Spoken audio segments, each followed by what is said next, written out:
Hi!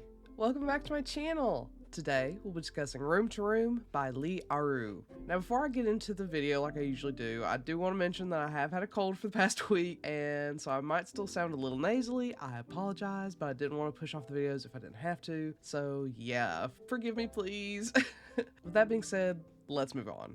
But before we get started, there will be spoilers, so if you don't want to be spoiled in this manhwa, go ahead and click off now. No worries, I'll catch you next time. For those of you left behind, let's cover some content warnings. There may be references to body insecurities, sexomnia, excessive drinking, bullying, homomesia, ableism, including use of the R slur, breakups, disordered eating, sexual assault, violence, blood, PTSD, misuse of medications, cheating, harassment, stalking, body shaming, BDSM elements, drugs, manipulation, and drugging, as these things do appear in the manhwa.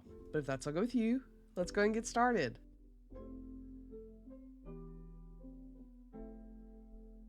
Do-won fell in love with Sha-min the first time he saw him.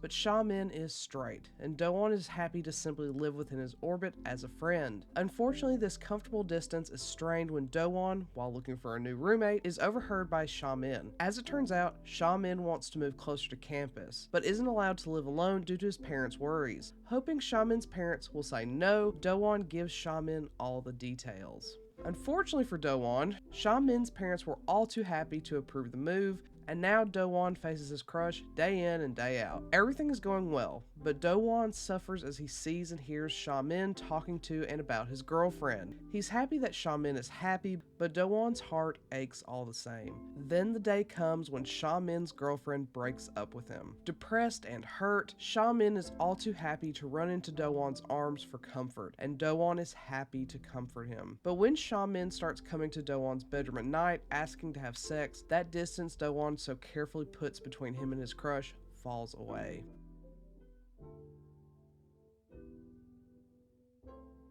To start with, the art in this isn't the best. I wouldn't say it's awful, but there are parts that make me laugh when they really shouldn't. More specifically, Do-won's design is so unfortunate. He wears his hair up in this unfortunate looking swoop, which absolutely does him no favors. It does play a very weak narrative point in that he decided to wear his hair that way to please his ex, but it just looks so bad.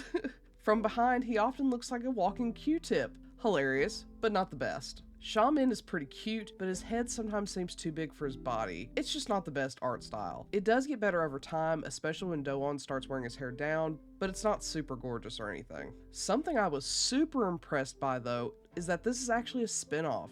I had absolutely no idea, which says a lot about the creator's ability to create cohesive stories that can stand on their own, even when sharing a universe with prior work. I was compelled by the side characters who comprise a side couple, and it turns out they're the main couple from the previous work. It really makes me want to read the first one so I can see their story because they are super affectionate and fluffy throughout the story. I also prefer their designs, which is a huge plus. I plan on going back and reading window to window to get the full context, but this works perfectly well as a standalone, which is great. However, the story itself falls on the weaker side. Sha-min's background is fraught with bullying, homomesia, and sexual assault, which are horrible and painful to hear about, but it comes off as superficial and a bit misplaced. It establishes why Sha-min feels so strongly about his relationship with Sina, as she was the first to love him for who he was when he was at his lowest. He also recalls those dark times when considering if he wants to be with Do-won. However, as traumatizing as it was, and it was traumatizing, it just felt like trauma for the sake of trauma.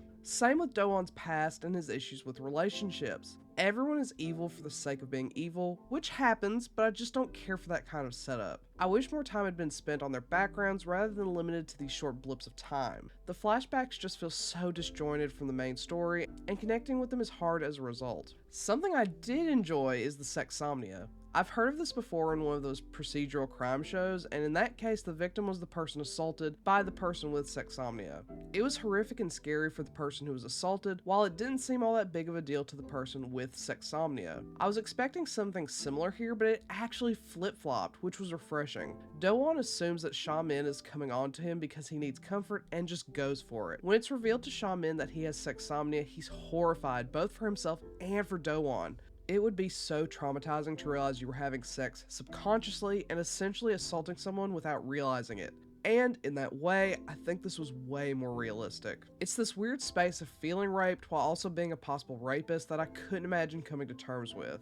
Of course, he comes to terms with it rather quickly, but that's a BL world for you. I was just impressed that the creator considered how complex Shaman's feelings might be as someone with sexsomnia and considered him a victim too alongside Do-won.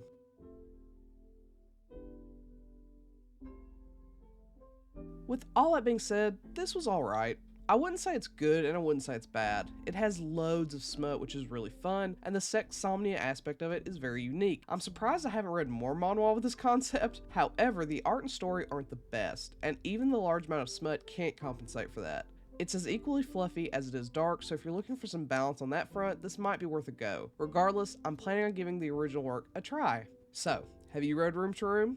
If so, what do you think? Do you agree with my assessment? Do you not? Let me know and comment below. Otherwise, I'll catch you next time. Bye!